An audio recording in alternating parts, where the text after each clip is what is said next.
Kalis ing sambikala berarti terhindar dari segala mara bahaya ataupun musibah. Dalam bahasa Jawa, kalis itu artinya bersih atau lepas. Sedangkan sambikala itu merujuk pada bencana, musibah ataupun malapetaka. Maka ungkapan ini menjadi doa dan harapan agar siapapun yang mengucapkan selalu terhindar dari segala kesusahan dan kesulitan dalam hidup. Dalam ungkapan yang lebih lengkap sering kita dengar dengan wilujeng nir ing sambikala yang bermakna selamat dan terbebas dari segala bentuk mara bahaya. Ungkapan ini juga biasa dipanjatkan dalam doa ataupun ucapan selamat ataupun harapan baik bagi siapapun yang sedang memulai perjalanan hidup, memulai pekerjaan, atau mulai sebuah perjuangan. Doa dan harapan semacam ini memang bukan hanya terucap dalam kata, melainkan juga diwujudkan dalam bentuk nyata. Salah satunya melalui sebilah keris. Para empu leluhur itu memang tak sekedar menempa besinya saja, tapi juga menitipkan doa-doa dan harapannya bahwa mereka ke dalam pusaka ini membuat sebuah mahakarya yang begitu luar biasa. Karena bagi orang Jawa, hidup bukan hanya tentang menghadapi dunia yang tampak, tetapi juga tentang menjaga diri dari arus-arus yang tak kasat mata, yang seringkali memang tak terduga. Maka doa itu dikristalkan, dijelmakan, bahkan diucapkan, ditiupkan dalam sebelah keris pusaka. Dan salah satunya adalah pusaka yang akan kita babar kali ini. Untuk itu panjenengan jangan kemana-mana. Dari Karanganyar Tentram, kami kabarkan.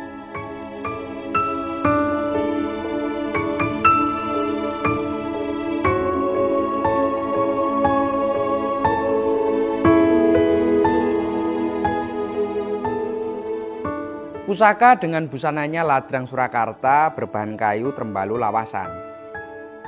Meskipun lawasan, ricikan warangka ini masih tampak begitu tegas.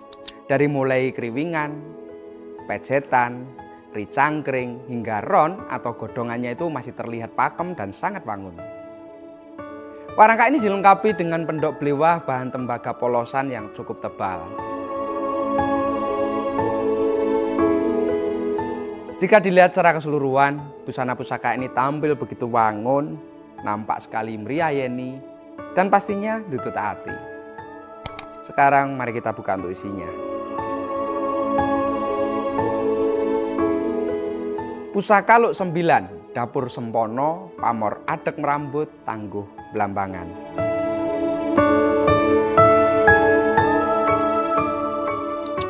Dapur sempono itu merupakan salah satu bentuk dapur keris yang cukup mudah dijumpai.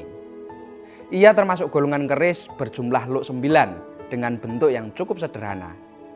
Riciannya itu meliputi terdapat sekar kacang, lalu ada jalen, ditambahkan lambe gajah, terdapat pula pecetan, disempurnakan dengan greneng. Meskipun sederhana, dapur sempono ini justru memiliki tempat tersendiri dalam tradisi perkerisan. Pada masa lampau, keris dengan dapur ini itu sering menjadi pilihan di kalangan priayi dan abdi dalam, terutama bagi mereka yang mengemban tugas-tugas penting dalam pemerintahan.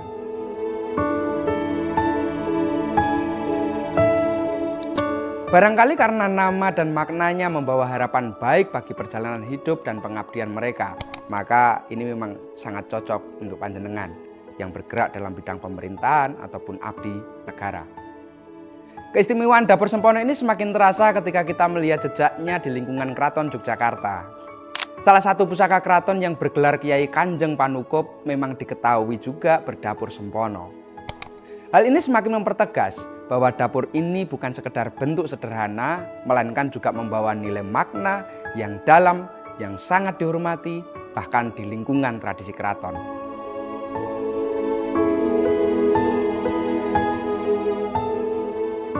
Jika kita telusuri lebih jauh, sempono itu merupakan istilah dari bahasa Jawa kuno, dan bahkan di Sanskerta itu yang berarti mimpi atau angan-angan. Bisa pula dimaknai sebagai harapan atau cita-cita. Kata ini banyak dijumpai dalam karya sastra Jawa kuno dan Kawi, sebagai gambaran tentang keinginan luhur manusia atau harapan besar yang belum terwujud. Dalam dunia keris, nama dapur seringkali menjadi doa yang tersembunyi. Dalam konteks sempono ini, makna itu seolah menjadi pengingat bagi siapapun pemiliknya agar senantiasa menjaga harapan, menghidupi cita-cita, serta tetap teguh dalam menjalani jalan hidup yang telah dipilih. Makna ini tentu menjadi lebih menarik jika kita kaitkan dengan perjalanan sebuah keris. Tidak hanya sebagai senjata, tetapi juga sebagai simbol kehidupan itu sendiri.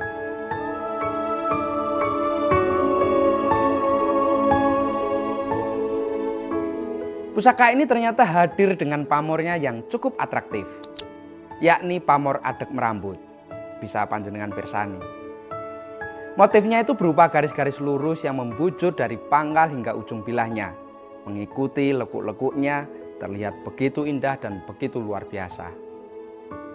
Tatanan garis-garis pamor tersebut tampak begitu halus, lembut dan rapat. Namun jika diraba, ia tetap terasa landep. Di beberapa bagian karena kehalusan dan kerapatannya, ada garis-garis pamor yang tampak seolah tenggelam dalam besi bilahnya. Hal ini justru membentuk gradasi yang sangat indah, mulai dari garis yang kontras dan tegas, berangsur menjadi samar, hingga pada akhirnya menyatu dengan besi bilahnya. Inilah salah satu daya tarik tersendiri dari pamor adek merambut. Kesederhanaan motif yang menyimpan keindahan yang sangat detail. Dalam dunia perkerisan, pamor seperti ini seringkali disebut sebagai pamor singgir. Lah, ini yang paling familiar. Meski sebenarnya istilah singgir sendiri berasal dari nama beberapa empu di masa lalu yang berasal dari zaman dan tempat yang berbeda-beda. Ada empu singkir dari Dusun Tapan pada era Pajajaran, ada juga Ki Singgir Wonoboyo dari zaman Majapahit, ada pula empu singkir dari Sedayu hingga empu Setro Banyu dari masa Mataram.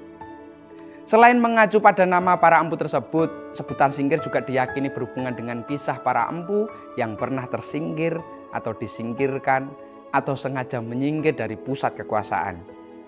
Dan uniknya, keris-keris karya para empu itu seringkali berpamor adek seperti pamor pada pusaka ini. Dari situlah berkembang keyakinan di masyarakat bahwa keris berpamor seperti ini memiliki fungsi simbolis sebagai penolak atau penyingkir mara bahaya. Ada yang menyebutnya untuk menolak unsur-unsur seperti geni atau api, banyu atau air, lalu ada juga unsur angin hingga baya yang berarti mara bahaya. Dalam istilah Jawa sering pula disebut sebagai kalis ing sambikala, artinya terhindar dari gangguan atau mara bahaya. Meski bersifat simbolis, pandangan ini ternyata menunjukkan bagaimana pamor bukan hanya perkara estetika semata, tapi juga dipercaya membawa pesan dan harapan tertentu bagi sang pemiliknya.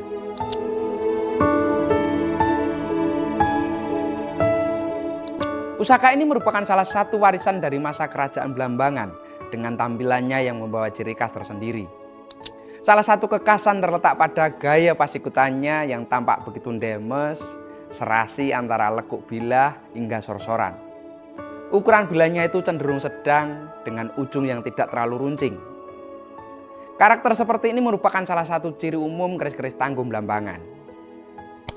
Selain bentuknya yang begitu khas ini, pusaka dari Ram Blambangan juga dikenal memiliki pamor berkarakter ngawat, yaitu pamor yang tampak tegas serta kuat tertanam di bilah kerisnya.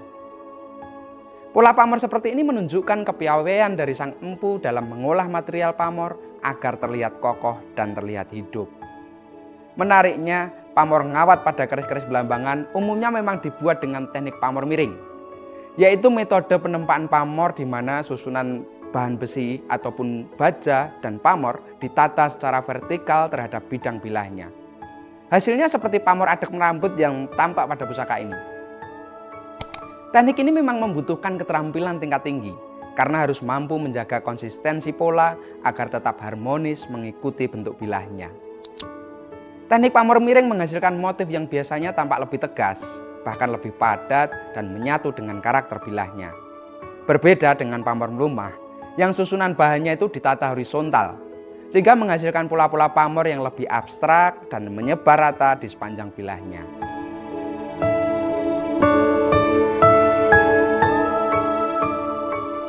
Dalam keris-keris Blambangan, perpaduan teknik pamor miring dengan karakter ngawat menghasilkan motif pamor yang sangat kuat, terlihat sekali menonjol, dan seolah menegaskan kekuatan bilah itu sendiri.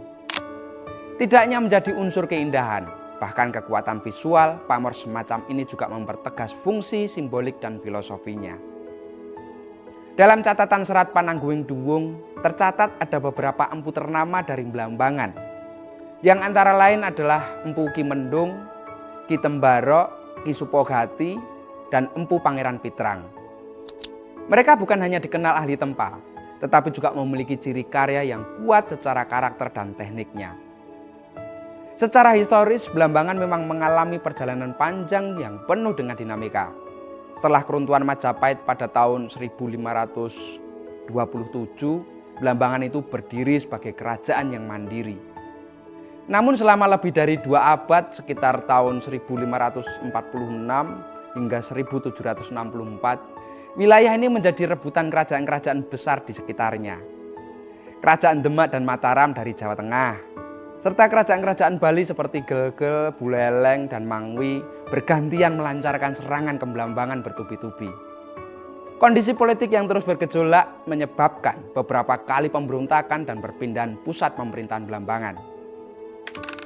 Dalam kurun waktu 42 tahun, yaitu antara tahun 1655 sampai 1697, terjadi 4 kali pemberontakan besar dan 4 kali perpindahan ibu kota. Mulai dari Kedawung berpindah ke Bayu pada tahun 1655, kemudian ke Macan Putih, lalu yang terakhir adalah ke Kutalateng.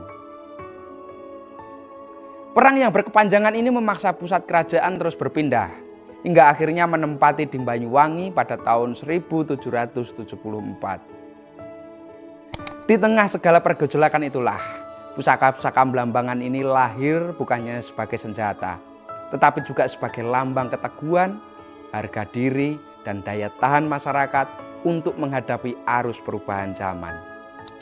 Mungkin cukup dari kami. Jika ada yang berminat, silahkan hubungi kami. Matur suwun dan salam tutut hati.